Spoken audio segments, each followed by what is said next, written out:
We back with another fucking video. In this video, it is the most horrifying Halloween deaths ever. Crazy. How the fuck? Crazy, nigga. Yeah, my bad. I'm high as fuck. But we finna get straight to it. We are recording now.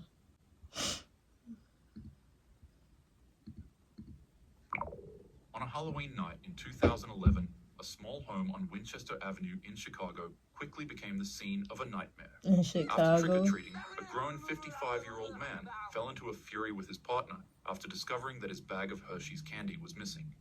He was convinced that the 49-year-old woman had taken it, and what started as a petty accusation quickly escalated into a heated argument.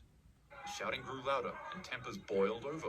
In desperation, over some perhaps in an candy, effort to also protect herself, the 49-year-old woman hurled a plate at the man's head, striking him in the face and cutting above his eye. The injury, later visible in the mugshot taken of him, only stoked his anger further. With dripping down his face, the man reached for a kitchen knife, and consumed by rage, he lashed out in a frenzy, striking the woman multiple times. Over some candy? Over a Hershey's bar, G? You could just go to the store and buy you one, J. You grown as hell. It's not like you a little ass kid that, you know what I'm saying, OG took they candy on some petty shit. Gee, you a grown ass man. You killed your wife because she ate your Hershey. Oh, you thought she ate your Hershey's candy? Folk, that's crazy. Neighbors later recalled hearing chaos and screams echoing from inside the home. Unsure as to whether or not the noises were Halloween decorations, police were eventually dispatched to the area. When officers arrived, they found the woman gravely injured. She was rushed to Cook County Hospital, where she lingered in critical condition for nearly a week. Despite doctors' efforts, her injuries proved fatal, and she later passed on November 5th. The man was arrested soon after and booked on felony charges. Damn. What had begun as a trivial Halloween quarrel between two adults ended in one of the most brutal of ways. That's Costume crazy. malfunction. On October 31st, at a thriving Halloween carnival, a 51-year-old man would step into the bustling streets dressed in a costume of burlap and straw, eager to join the thousands celebrating beneath pulsing lights and music. But in a sudden, tragic turn, the man's night of festivity shifted into pure trauma. The man joined the crowd in an energetic dance, and in the midst of the excitement, he wanted to take a break and light a cigarette. In his attempt, the flame from his lighter caught the edge of his costume's hood, and in an instant, he burned himself. Folk. The entire outfit ignited. Due to its material, the costume was extremely easy to burn, but difficult to put out and take off. The man would try ripping the costume off of his body, but its contents had already begun melting into his skin. As for the folk, never did he try to smoke, and he fucking lit himself on fire. That's crazy as fuck. Around him, they at first thought it was a prank or some sort of fire stunt woven into the Halloween event. It should be noted that most of them were heavily intoxicated, so their rationality and judgment skills were extremely impaired. And nobody helped, brother, because they was all drunk. Him whole like a torch. His figure staggered into the mass of dancers engulfed in fire, with his arms flailing in a desperate panic. People continued cheering. Individuals were so impressed by the stunt. Why, folks? Everybody was so fucked up. They thought this nigga was playing. They thought this nigga was joking, nigga. Folks ass dying, Jay. They had begun to record the screaming victim. Only when the man's screams got louder than the music at the carnival did a few sober witnesses realize what was going on.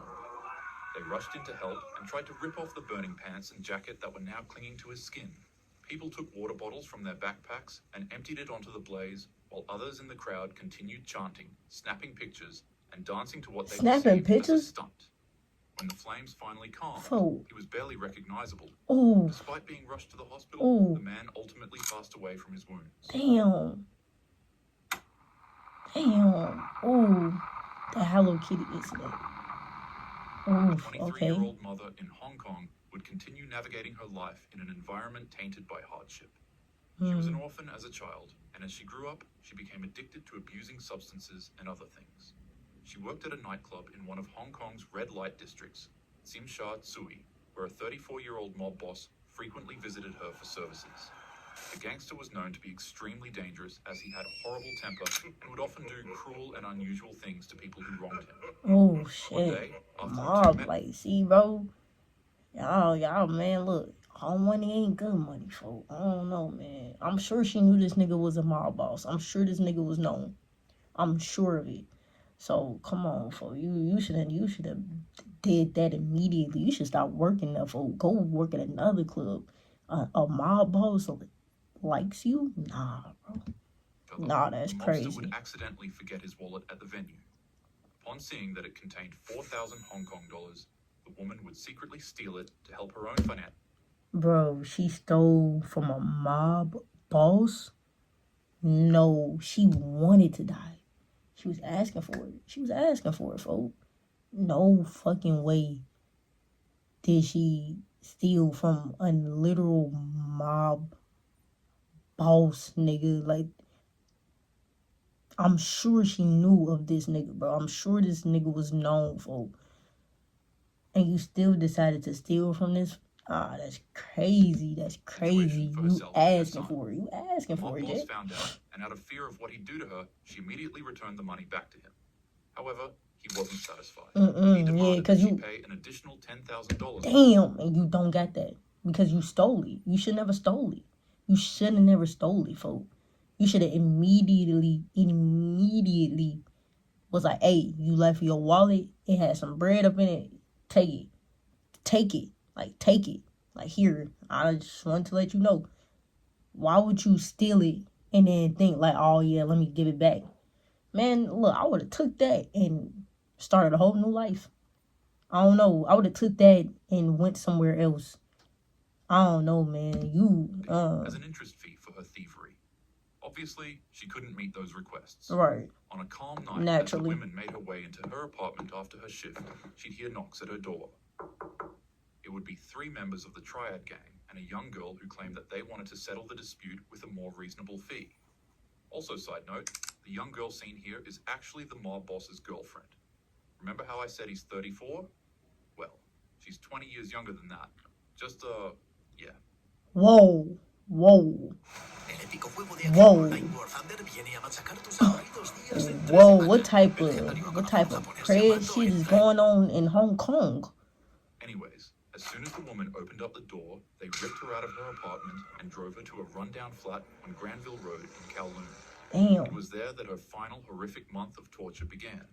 Her captors beat her with pipes, suspended her in the air with wires, burned her with wax and plastic, and rubbed peppery spices into her wounds.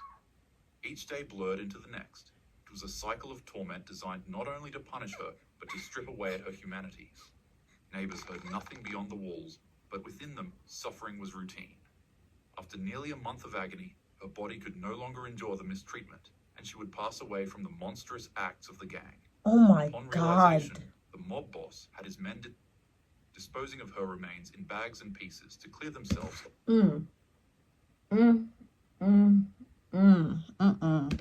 The evidence.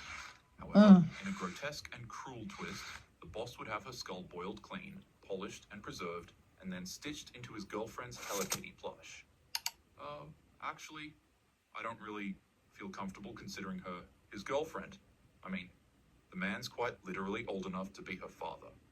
But nonetheless, night after night, the young girl would be faced with the doll as she lived with the mob boss, and he kept it in the flat they were living in. She wouldn't be able to escape the sight of the toy, and as time went on, it began haunting her. She'd start seeing hallucinations and apparitions of the woman's ghost. The spirit would follow her every day, weeping dreadfully. It'd stand by the corner of her bed, staring at her every night, and if the girl ever fell asleep, it'd show up in her dreams as well, and turn them into nightmares.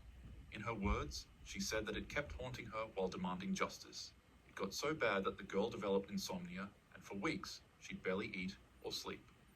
Eventually, she broke. She ran to a nearby department, and reports from the Kowloon police station say that she turned up at the building shaking violently. As mentioned from witnesses, rather than her saying that she has a crime she needs to confess, the first words that left her mouth were something around the lines of, "I keep seeing her. I can't sleep. Please, she won't stop crying. She won't leave me alone." She was literally traumatized. The girl told police absolutely everything they needed to know, and officials set out to arrest everyone who was involved. The 3 men. Actually, they don't really deserve to be called that. The 3 criminals were all sentenced to life in prison with a 20-year minimum Yes. before parole. Yes, as they should, because that is, wow, that's a lot. That's a lot right there. The young girl was placed in protective custody, and after the trial, it was noted that she was seeing the ghost less. However, she'd still go on to experience nightmares and auditory hallucinations of the woman weeping. The last thing that was heard of her before she was relocated with an identity change was that she was being given psychological treatment and correctional therapy. Yeah, she needs that, boy, because her mental is all fucked up now. I'm already knowing. They're real events, and they're all so wrong in so many ways. Halloween is meant to be scary in a fun manner, not in a cruel and dangerous one. To ensure that happens, make sure to group up, stay close to your friends, drink responsibly. Yeah, and make sure y'all got good people around y'all, bro, because even your friends could be them motherfuckers that backdoor you and do the most grimiest shit to you, bro. So, like, just make sure you got good people around you, bro. Make sure you just, you know what I'm saying, you staying, like, coherent enough to know where the fuck you at. You know exactly what's going on. You know what I'm saying? Don't be out here getting sloppy drunk. Even around, like, friends, folks. Them niggas, like I said, will be the motherfuckers that backdoor you. Typically, motherfuckers that get murdered, it's not by a random motherfucker. It's by, like, a motherfucker that know them. Somebody that's close to them.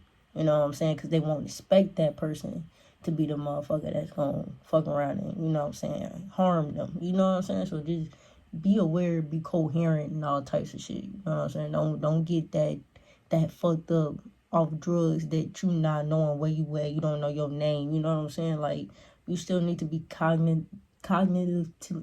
Alright, bitch. Motherfucker. I can't motherfucking talk. You need to still be cognitively aware of where you're at, what you're doing, who you are, and how to get back to your crib from wherever the fuck you are at. You need to know all of that, bro, because shit, niggas will do the most slimiest, grimiest shit to a motherfucker, and you wouldn't even think a motherfucker would do you like that. But amen. If y'all enjoyed the video, man, you already know what to do, bro. Like the video, subscribe to the channel, turn on post notifications if y'all new. I'm out.